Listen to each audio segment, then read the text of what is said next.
cette actualité sportive, la plus grande messe continentale, le plus grand rendez-vous de l'événementiel en Afrique. Il s'agit de cette 34e édition de la Coupe d'Afrique des Nations de football qui se joue présentement en Côte d'Ivoire. Match d'ouverture hier qui a opposé donc les éléphants de Côte d'Ivoire à la Guinée-Bissau. Malheureusement, les Bissau-Guinéens, donc les Bissau-Guinéens, pardon, excusez-moi, se sont inclinés devant les éléphants de Côte d'Ivoire et sur le score de 2-0 et sous les yeux d'Alassane Dramane Ouattara, ado pour les intimes, le président de la République de Côte d'Ivoire, qui avait à ses côtés bien sûr la première dame, Madame Ouattara. La Guinée va jouer demain donc au compte de la première journée de cette phase de poule, un match qui va l'opposer au Lion indomptable du Cameroun. Je le disais tout à l'heure à l'entame de cette émission. La Guinée qui va jouer donc au stade de Charles Konan Bayi de Yamoussoukro demain à 17h au local, même heure ici à Conakry. Quelles pourraient être les chances du Sili national? C'est la grosse question que nous posons dans cette émission. Les poulains de Kaba Diawara pourront faire l'affaire et faire rêver ces 14 millions de supporters guinéens. Mais bien avant, un clin d'œil, pardon, sur le match d'hier, Mfali Guilavogui, match d'ouverture. Oui, on a vu un match impressionnant. Pratiquement, il faut dire que la Côte d'Ivoire, qui est pays organisateur, donc s'est imposée.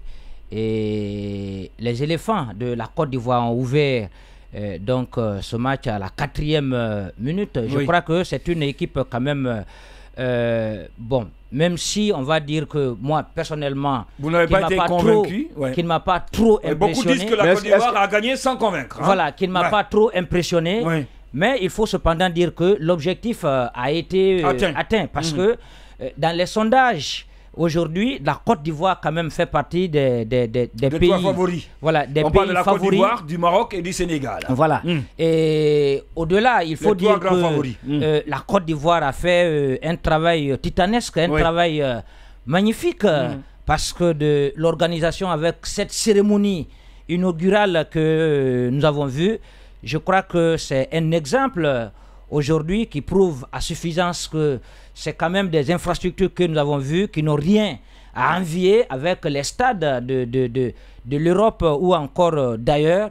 Un travail de technicité et donc, qui a été mené par la Chine, et donc estimé à 1,5 milliard de dollars.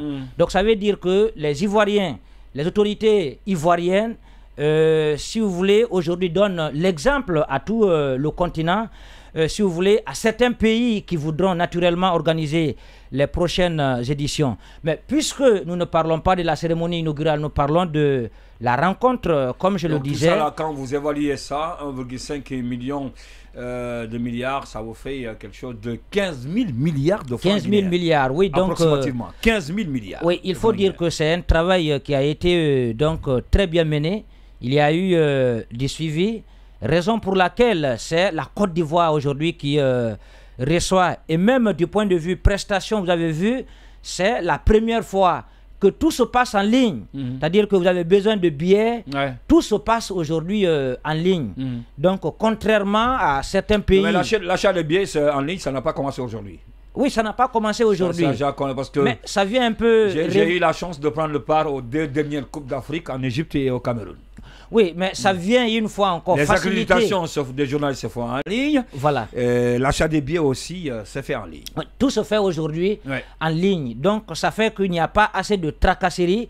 Et même nos compatriotes, les journalistes, les supporters et même le Sili, qui est actuellement en Côte d'Ivoire. Moi, je crois que tout à l'heure, comme on va parler du Sili, mais il ne faut pas désespérer. Je pense que Kaba Diawara, qui est à présent même en train d'animer une conférence de presse, le Sili a changé à travers la rencontre avec le Nigeria. Voilà, je pense que le système qui a été mis sur pied, l'ambiance que nous avons vue là, si ça continue, je crois que demain lundi, face au Cameroun, je crois que le Sili pourrait tirer son épingle du jeu. Avec le forfait même d'Abakar, hein, oui, qui ne jouera pas. Oui, Vincent Aboubakar. Ouais, Vincent Aboubakar, la star du Cameroun. Hein. C'est une bonne nouvelle. Mais même s'il est pour là... Pour la Guinée, mais pas pour le Cameroun.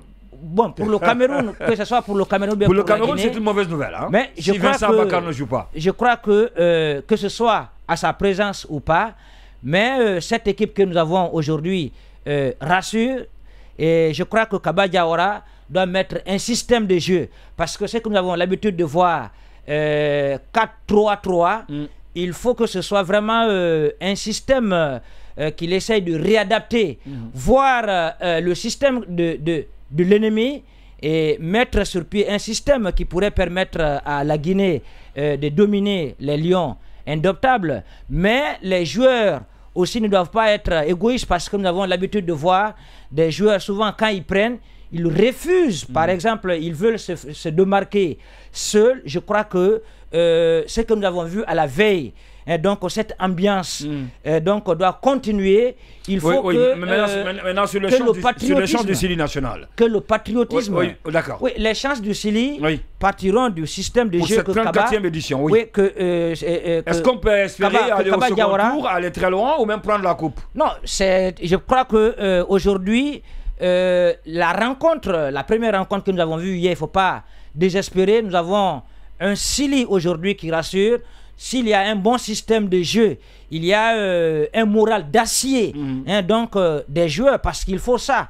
Donc il faut que le patriotisme puisse primer. Je crois que cette coupe-là, je l'ai dit ailleurs, elle est guinéenne. Il faut resserrer les rangs derrière le Sili. Vous êtes optimiste pour que la Guinée puisse... Oui, il faut, mais c'est ça. Oui. Oh, dis donc. Alors, d'abord, sur la cérémonie d'ouverture hier, on a vu la Côte d'Ivoire qui a, je ne dis pas qui a pris un gros risque, hein, parce que si c'était la Guinée, on allait dire un gros risque. La plupart du temps, les matchs d'ouverture, c'est pendant la journée, quand on parle de la Coupe d'Afrique des Nations de football. Mais la Côte d'Ivoire a préféré commencer la cérémonie d'ouverture à 19h. Et le match lui-même commençait à 20h, 20h05. On comprend par là que c'est l'électricité, c'est le courant, parce que c'est à partir de 19h, c'est la nuit, il fait sombre. Et donc la Côte d'Ivoire qui a préféré commencer cette cérémonie d'ouverture à 19h et le match d'ouverture, bien sûr, en complicité avec la CAF, la Confédération africaine de football, pour commencer le match à 20h. Est-ce que ça vous dit quelque chose? Pourquoi la Côte d'Ivoire a préféré donc organiser la cérémonie d'ouverture et le match d'ouverture à partir de 20h? Il faut d'abord savoir que depuis le tirage au sort, avoir un peu les deux équipes qui devaient s'affronter pendant ce match d'ouverture, notamment la Côte d'Ivoire et la Guinée-Bissau. Footballistiquement parlant, il n'y avait pas match parce que la Côte d'Ivoire par rapport à la Guinée-Bissau, c'est une grande nation de foot au niveau du continent africain. La Guinée-Bissau, ce sont des outsiders, je ne sais pas si c'est comme oui, c'est ça, outsiders. Oui. Voilà, ce sont des outsiders dans le cas d'espèce. Donc, il y a la Côte d'Ivoire, outsider et Toka. Voilà, la Côte d'Ivoire est une grande nation d'ambiance aussi. Oui, d'ambiance. Voilà, donc jouer ce match-là. En tout cas, c'est une canne qui promet. Voilà, jouer ce match-là. Même sur le plan ambiance, c'est une canne qui promet. Sachant prétendument que la Côte d'Ivoire allait gagner ce match-là, bien que moi personnellement je n'ai pas été convaincu par de la prestation et ce qui m'amène vraiment à douter sur l'avenir de la Côte d'Ivoire dans cette compétition-là. J'attends vraiment l'évaluer cette équipe mais au-delà, certains vous diront que parce que c'est le premier match. Regardez, Ndoye, si la Guinée-Bissau était une équipe talentueuse, technique, tactique, comme on l'aurait souhaité, elle aurait gagné la Guinée-Bissau aurait gagné contre la Côte d'Ivoire. En tout cas, pour ce qu'on a vu hier, c'est parce que la Guinée-Bissau n'a pas une attaque qui puisse aller menacer l'adversaire. Pourtant, ils ont beaucoup de joueurs d'origine portugaise. Donc, il y a tous ces aspects-là. Donc, c'était pas mal que ce match se joue à 20h. À 20h et après la victoire, il faut aller s'enjailler comme les Ivoiriens aiment à le dire. Bon, après, pour les champs du Sili national. Pour ce qui est du cas de la Guinée, il faut d'abord dire que quand on s'en tient au récent discours du sélectionneur guinéen Kaba Diawara, qui dit qu'il avait besoin vraiment de mettre en place une équipe, voilà, une équipe famille. Voilà. Donc là, ce discours d'abord rassure. Mais après, moi, il ne faudrait pas qu'on se limite là. Encore que la Guinée doit être, l'équipe nationale, le Sili national doit être évaluée. Moi, pour ce qui me concerne, mon évaluation commence demain. à travers sa sortie parce que nous faisons partir de la poule dite poule de la mort. Oui. Et nous avons une équipe guinéenne qui n'est pas physique. Technique, tactique, oui, mais tenir les 90 minutes physiquement, c'est rarissime hein, au sein de l'équipe nationale. Et pendant que nous avons dans notre poule, nous avons une équipe camerounaise qui est une équipe. Naby Keita, il joue depuis combien de temps il est en train de jouer? Il n'a pas du jus dans les jambes. Voilà, Naby Keita, ça c'est un autre souci. Encore, s'il pourra surprendre les Guinéens, il n'y a pas de problème. Mais ce que je disais, c'est quoi? C'est que nous avons une équipe nationale qui n'est pas excellemment physique. Est-ce qu'elle pourra tenir jusqu'au bout contre le Cameroun, qui est une équipe physique, contre le Sénégal, qui est également physique, au-delà des autres aspects avantageux que le Sénégal qui regorge beaucoup de stars. Et les gens, aujourd'hui, on est en train de dire que la Guinée viendra en revanche contre la Gambie. C'est pas évident. La Gambie aussi ne dort pas. Il faut se dire que toutes les équipes, c'est 24 équipes, hein, les équipes qui sont présentes à cette camp-là ne sont pas venues pour dormir sur leur laurier. Chacune d'entre elles est venue avec des ambitions. Même la Guinée-Bissau qui a perdu hier contre la Côte d'Ivoire peut bien sûr se relancer. C'est le football. On dit souvent que le football c'est comme le biscuit, on ne sait pas à quel niveau, de quel côté ça va se couper. Il va se casser. Oui. Donc il faudrait qu'on entre dans cette compétition avec confiance mais humilité. C'est ce qui va être la garantie pour l'équipe nationale. Encore une fois, on attend de voir parce que nous avons une équipe quand même. Le milieu aujourd'hui avec l'arrivée du colosse. Serhou Guirassy. Non, Guirassy, c'est l'attaquant. Je parle du milieu de terrain, le colosse qui vient d'arriver dans notre équipe là. Voici un milieu qui rassure. Diawara aujourd'hui, c'est vrai, à mon avis, hein, quand on prend Diawara par rapport à Madi Camara, Madi a encore du jeu, Madi joue régulièrement. Donc Morla également qui évolue dans son club. Moi, je pense que au-delà de tout, on espère que les gars, les jeunes qu'on a envoyés, ils vont assurer, on va les découvrir, on va savoir qui est qui. Mais ce qui est évident, c'est quoi? C'est que les derniers matchs que la Guinée a joués avant son match contre le Nigeria, c'était des matchs au cours desquels la Guinée n'a pas rassuré. Il ne faudrait pas qu'on se laisse emporter par cette victoire contre le Nigeria. Et contre quelle équipe nigériane nous sommes à la veille de la CAN. Nous sommes à la veille de la CAN. Aucune équipe ne va se donner à fond. Donc quand tu gagnes, il ne faudrait pas qu'on... Moi, je n'ai pas suivi, mais pour ceux qui ont suivi, ils disent que c'est l'équipe B que le Nigeria a de toute façon, l'histoire retiendrait que la Guinée a gagné contre le Nigeria 2-0, mais contre quelle équipe nigériane? Ça, on met ça de côté. On attend de voir demain ce que va nous servir notre 11 national. On attend de voir demain nous la souhaitons bonne chance. On attend de voir demain ce que notre 11 national va nous donner.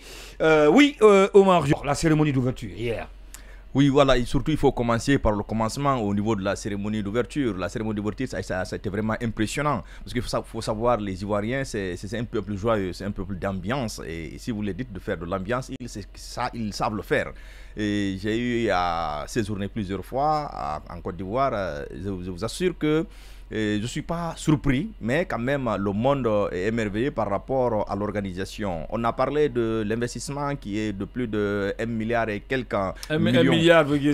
Voilà, disons 1,5 milliard d'euros 1,5 milliard ou en dollars. Quand vous évaluez en francs ces infrastructures, ça fait 15 000 milliards. Voilà, vous savez, la CAN se passe dans un espace de 1 mois. Mais il y a l'avant-CAN, il y a pendant CAN, il y a après CAN.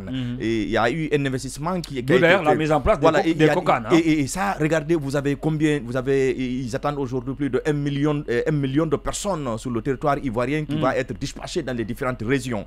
Et c'est combien de millions c'est combien de milliards de francs CFA qui vont rentrer, et avec les infrastructures, avec le transport, avec les manger, logements, tout ça. C'est une opportunité. C'est une grande opportunité. Pour l'économie du pays organisateur. Et vous avez vu combien de fois ils ont montré à l'Afrique comment il faut organiser. Je crois bien que moi, j'étais assis dans mon coin, j'étais jaloux parce que nos autorités nous avaient rassuré qu'on était prêts aussi à organiser la Coupe d'Afrique de football. Jusqu'à présent, pratiquement, il n'y a rien n'est fait, aucune infrastructure n'est mise en place pour pouvoir concurrencer les pays limitrophes, à plus forte raison le monde.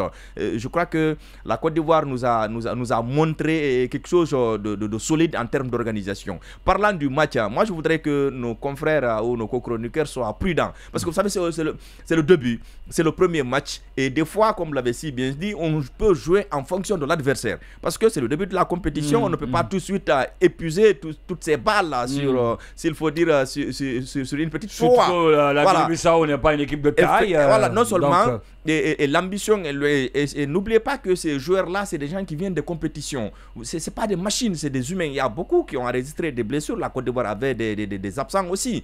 Et par contre, en ce qui concerne souvent les débuts de compétition, il est très difficile de voir souvent le match d'ouverture, un match extraordinaire. Voilà, on se rappelle que l'Argentine qui est championne du monde a commencé avec une défaite face à l'Arabie Saoudite. Tout le monde enterrait déjà l'Argentine et on a vu après, c'est toute une compétition, c'est une course de vitesse, c'est une course de fond et pas une course de vitesse. Vous pouvez gagner le premier match et que la sauce ne suit pas. On espère, moi, parmi les équipes favorites, je mets la Côte d'Ivoire qui joue à domicile et qui a un potentiel. Je connais un peu les joueurs ivoiriens qui sont pratiquement confirmés dans leur club. Ok, parlant des chances du Syli national, on a nos chances. Mais il faut être, comme l'a si bien dit Odilon, être humble, être très prudent. Parce qu'on a une équipe qui rassure. Oui, en fait, l'équipe de la Guinée, on a l'effectif qui est là. On n'est pas plus faible que tout le monde. Mais là où on bat souvent la Guinée, c'est au niveau mental.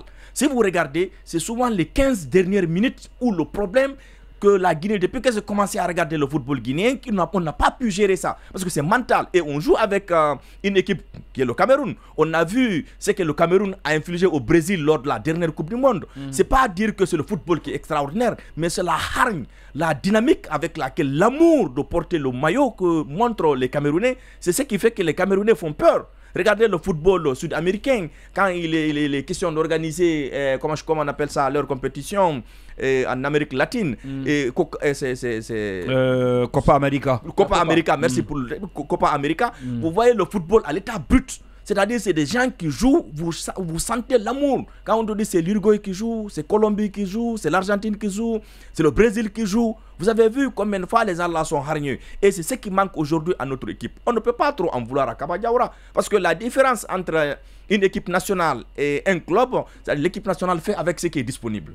Les ressources disponibles. Et le club peut acheter pour dire qu'aujourd'hui, on a vu Ndoye, il joue bien, il faut faire venir Ndoye. On a vu Mfali n'est pas mal, il faut amener Mfali. Mais avec l'équipe nationale, c'est ce qui est disponible. On ne parle qu'avec l'existant. Voilà, on ne peut pas avec l'existant. Et de l'autre côté, il faut comprendre qu'on a besoin de la stabilité au niveau de l'équipe nationale. Il y a des joueurs, à un moment donné, on prend la décision, si ce sont des menaces, il faut les écarter. C'est le cas de Madi, c'est le cas de Morlaï. Sinon, on ne peut pas contester leur talent et leur temps de jeu et qui sont confirmés dans leur club. Naby Keita aujourd'hui, c'est 6 mois sans toucher le ballon sur le terrain de match officiel. Vous avez vu? Oui, c'est 6 mois, il n'a pas joué. Vous prenez le cas de l'autre titulaire, Moriba. Moriba dans toute la saison. Il ne joue pas, mais il n'a pas fait plus de 4 matchs ou 5 matchs dans l'année depuis que la saison a commencé. Vous avez vu? Et c'est sur ces joueurs que nous comptons parce que ce sont nos titulaires. Par contre, Guirassy, qu'on considère l'un des meilleurs attaquants de l'Europe aujourd'hui. Dans les jambes, hein. Et lui, il est blessé. Et hier, je suivais, on dit qu'il est incertain, non seulement pour le match, mais quand même, il ne va pas jouer titulaire. Il ne va pas jouer le match. Il va pas débuter le match. Il ne sera pas dans le 11 de départ. Le 11 de départ, d'abord, là, c'est calé. Il ne sera pas de 11 de départ. Peut-être que si on a la chance de sortir de la poule, ça peut continuer. Voilà, parce que c'est lors du match amical contre le Nigeria où il a reçu un coup, il est sorti. Après, on dit, après examen, qu'il peut continuer la compétition. Mais seulement apparemment, les matchs amicaux, il faut se méfier. Hein. Effectivement, vous avez vu, des fois, ce sont des matchs qui n'ont pas aussi une grande portée, où vous perdez la quintessence de vos joueurs. Quand une équipe perd le meilleur attaquant de votre équipe, ça impacte. Aujourd'hui, je crois bien que... le meilleur attaquant actuel de l'Europe. Hein. Et le meilleur attaquant de l'Europe. Mais c'est souvent important parce que quand les joueurs viennent de divers clubs, avant donc la rencontre, il faut quand même qu'ils essayent de mettre sur pied un système. Qu'il y ait des séances de matchs amicaux, d'entraînement pour qu'ils puissent se comprendre. C'est quand même, j'avais dit, concernant Cédou Guirassy, il dit qu'il faut qu'il s'adapte au système africain. Voilà. De l'autre côté, c'est d'être très rationnel dans ce qu'on fait avec l'équipe nationale. Il faut regarder les ressources qu'on a. Et il faut, je ne dirais pas d'être trop tolérant avec Kaba Diawara, mais il faut aussi miser un peu beaucoup plus dans le futur. Ne pensons pas que tout de suite cette équipe Syli nationale peut être championne d'Afrique. Peut-être qu'elle peut créer la surprise en sortant de la poule, parce que je crois bien que la plus grande surprise qu'on peut, s'il faut dire, qu'on peut faire aujourd'hui, c'est de sortir de cette poule. Non, là, quand même, c'est possible parce que la Guinée, le Syli national pourrait même se classer parmi les meilleurs troisièmes. Bon, moi, je suis en train d'évaluer tous ces aspects-là qui lui permettra d'aller de l'avant. Vous savez tout de suite, vous-même, vous avez parlé du cas de la Gambie. Hier, j'ai suivi sur Canal l'entraîneur, parce que lui-même, il dit qu'aujourd'hui, on doit jouer contre le Sénégal. Et le Sénégal, Gambie, c'est un derby que tout le monde connaît. Et que nous, on ne va pas se laisser marcher par le Sénégal. Ça, c'est connu de tous. Vous comprenez? Après, il parle de la Guinée. Il dit la Guinée va venir avec un esprit de revanche. Parce qu'on les a éliminés la dernière compétition. Et nous aussi, on n'est pas venu pour donner comme classe. Et on va les montrer qu'on est capable de les battre encore. Et par rapport au Cameroun, encore, c'est un autre derby. On n'est pas venu ici pour nous promener. Nous sommes venus pour faire plus que ce que nous avons fait pendant la précédente CAN. Vous avez vu ces esprits-là? Et c'est ce qu'on essaie de cultiver dans l'esprit des joueurs. Une fois sur le terrain, on vous fait comprendre que c'est possible. Si vous vous rappelez, à la veille du match, la Guinée contre le Sénégal, la précédente CAN, la Guinée a tenu tête au Sénégal, on a fait match nul. Sinon, tout le monde disait qu'on allait perdre. Le discours de Kaba Diawara, le discours de Kaba Diawara dans les vestiaires. Sauf qu'il y avait 7 titulaires sénégalais qui n'avaient pas joué à cause de Covid. Mais est-ce que vous bien sûr que le Sénégal avait des absents, il faut préciser. Mais est-ce que vous vous rappelez du discours de Kaba Diawara? Kaba Diawara disait qu'on a perdu face au Sénégal. Nous, lorsqu'on était joueurs, jusqu'à présent, ça reste dans les esprits des Guinéens. Est-ce que vous pouvez réinventer la roue? C'est là où il a pleuré, là. Oui, il a pleuré. Il dit, est-ce que vous pouvez changer l'histoire? Faites ça, les Guinéens. Faites ça, on vous suit. Jusqu'à ce qu'il a versé les larmes.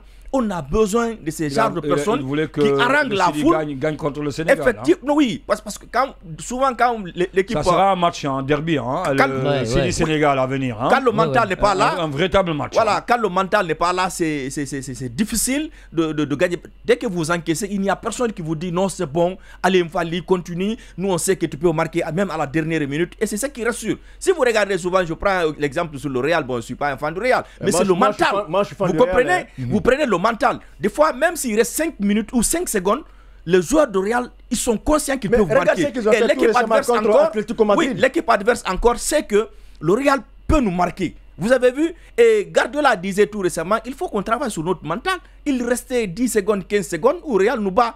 Mais prochainement, on va aller avec la rassurance que nous aussi, on peut les battre. Et ça va donner, et ça va changer le niveau mental. Parce que le football, il est beaucoup plus mental que physique et technique. On espère que, d'abord, la Guinée pourra sortir de cette poule. Souvent, il faut, en tout cas, cette fois-ci, il fallait Gravogui Odilon, Omar, pour clore cette partie. Je pense que les Sili doivent nous épargner de ces calculs souvent mathématiques. Oui, effectivement, dire que si tel fait match nul et qu'on n'encaisse pas 2 buts, on peut s'en sortir. Non, la Gambie et que le Sénégal arrive à faire match nul contre le Cameroun, la Guinée aussi arrive à battre 2 buts. Et ce sont ces calculs qui ont permis la Guinée de se qualifier. Il faut qu'on les évite. Et ce sont ces calculs, parce que la Guinée s'est qualifiée avant son dernier match, vu que l'autre équipe... Non, ça c'était en Égypte. Non, c'est en Égypte qu'on a été parmi les meilleurs. Non, je parle de la qualification. La qualification pour la CAN. Pour la CAN, ok. La qualification pour la CAN même. Oui. Voilà, parce que l'autre équipe avait déjà fait match nul. On dit que bon, nous, même si on nous bat maintenant, on est qualifié parce que je crois bien c'est Malawi qui a fait match nul, qui a été battu. Vous avez vu, ce sont ces petites. Mais ça, c'est différent. Ça, c'est pour la qualification. Oui, mais même ça, c'est que vous dites. Parce que là, la Guinée se disait, si même on était déjà qualifié, même si la Guinée était battue, mais c'est différent lorsqu'on fait un calcul du que. Non, il faut aller. Je suis d'accord avec vous. Il ne faut pas tomber dans ce piège de calcul. On ne compte pas sur l'énergie de l'autre pour avancer. Vous comptez sur vos propres énergies et dire qu'on peut battre les équipes et se qualifier. Le Sili national assure ses 3 points. C'est pas ça? Oui, il faut que le Sili gagne. Et je crois que Kaba Diawara va quand même mettre sur pied, si vous voulez, le schéma qui pourrait permettre au Sili, parce qu'on n'est pas dans la domination de l'adversaire. Ce que nous souhaitons, ce sont des buts. Et à partir de là, je crois que ce soit sur le plan mental, c'est que les joueurs doivent mettre en tête qu'il faut qu'on gagne. C'est-à-dire, quelle que soit la situation, il faut qu'il ait cette hargne, voilà, pour dire que non, demain, il faut qu'on gagne. Il faut qu'il y ait cet engagement individuel de la part des joueurs. Et je crois que, contrairement aux autres éditions, cette fois, il y a quand même, on a vu un bon climat à la veille, un bon climat entre les joueurs. On espère que demain, du point de vue tactique ou technique, ça pourrait porter fruit. Parce que quand le joueur, il est bien traité, il a un moral d'acier, il a un moral gonflé à bloc, il y a cette compréhension. Je crois que le reste pourrait venir maintenant de l'entraîneur. Et je crois que l'arrivée du Malien, comment il s'appelle, Fousseni Diawara. Voilà, Fousseni Diawara, je crois que ça va apporter beaucoup de choses. Attention. Beaucoup de choses. Attention, attention. Pourquoi? Parce que c'est un ancien de Canal? Non, en fait, pas parce qu'il est, je ne dis pas qu'il est. C'est un joueur après tout. Oui. C'est un ancien international. Oui, mais qui a été remercié au Mali par manque de résultats. Mais aujourd'hui. Mais oui, la dernière CAN, Pascal Fenneau faisait partie du staff. Non, les autres éditions, je crois que son arrivée et les conseils ou ses propositions, oui, Fousseni Diawara et ses propositions. On va aller poser la question de savoir pourquoi il a quitté le staff malien. Non, c'est une question préjudicielle qu'on devrait se poser. L'a fait venir. Pourquoi Kaba Diawara l'a fait venir? Le sélectionneur adjoint. Oui. Voilà, c'est parce que c'est quelqu'un qui s'y connaît. Il paraît qu'il n'a pas fait de résultat au Mali. C'est quelqu'un qui s'y connaît. Non, mais c'est par manque de résultat qu'il a été remercié au Mali. Ça, c'est au Mali. Voilà. Non. Et aussi, il faut comprendre, s'il vous plaît, il faut comprendre une chose en ce qui concerne le football. Et les analyses qu'on fait sur le plateau et sur le terrain, c'est différent. On dit souvent, à un moment donné, c'est pas le commandant qui commande, c'est le terrain qui commande. Vous comprenez? Les analyses, c'est beau. On a vu Abibey qui a été souvent l'un des meilleurs consultants sur Canal, mais qui a eu des difficultés avec un club de 3e division ou de national. Aujourd'hui, il a même laissé le micro. Il est allé consacrer toute sa vie sur son club et les résultats commencent à suivre. Et il faut que ces gens-là essaient de se débarrasser, s'il faut dire. Comme vous savez, on a connu un autre entraîneur guinéen qui était là, et j'ai oublié son nom, ancien entraîneur de Paris, qui passait tout son temps sur les plateaux, et on dit qu'il a un contrat avec le Sili, qui n'avait pas le temps de venir régulièrement être avec l'équipe. On a besoin d'adaptation, on a besoin de jouer ensemble. Louis Fernandez. Oui, Louis Fernandez. On a besoin d'être avec les joueurs, on a besoin d'être avec les entraîneurs. Mais s'il faut faire 2 matchs avec Ndoye et partir rester sur Canal, faire 2 mois, 3 mois là-bas et revenir encore se rencontrer 2 jours, 3 jours, se quitter, ça va être compliqué. Fousseni a été remercié au Mali parce que le résultat ne suivait pas. Sinon, c'est un Malien ici, il y avait les résultats, il allait continuer. On peut ne pas reçu ailleurs, reçu quelque part. On espère qu'il peut quand même. Voilà, il peut se comprendre mieux avec Kaba Diawara. Mais une fois encore, il y a un phénomène qui existe au sein du jeu guinéen. C'est que Kaba Diawara doit savoir quand un joueur il est fatigué, il doit le remplacer. Il y a cette opportunité généralement qui manque quand un joueur ne peut plus tenir. Il y a d'autres qui sont là, qui sont sur le banc. Il faut le remplacer. Il faut qu'il y ait, si vous voulez, du sang neuf du début jusqu'à la fin. Non, après chaque entraîneur, l'entraîneur est mieux placé pour évaluer les potentialités du joueur. Il y a des joueurs même fatigués. Non, il y a des joueurs même fatigués qui peuvent créer la surprise par rapport à celui qui est encore en réserve.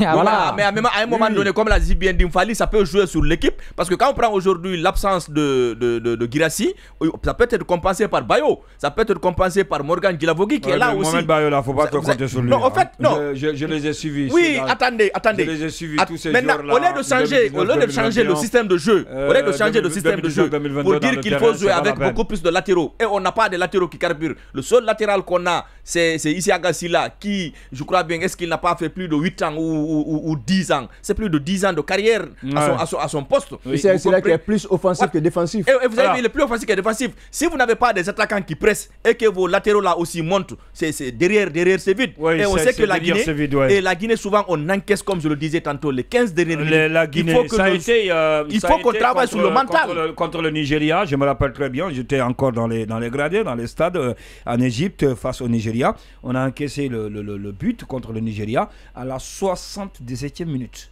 Ouais. 77. Voilà pourquoi j'évoquais les aspects physiques. J'étais dans le stade en Égypte, à Alexandrie, 70e minute. La Guinée a tenu 0-0 jusqu'à la 70e minute pour encaisser le but contre le Nigeria.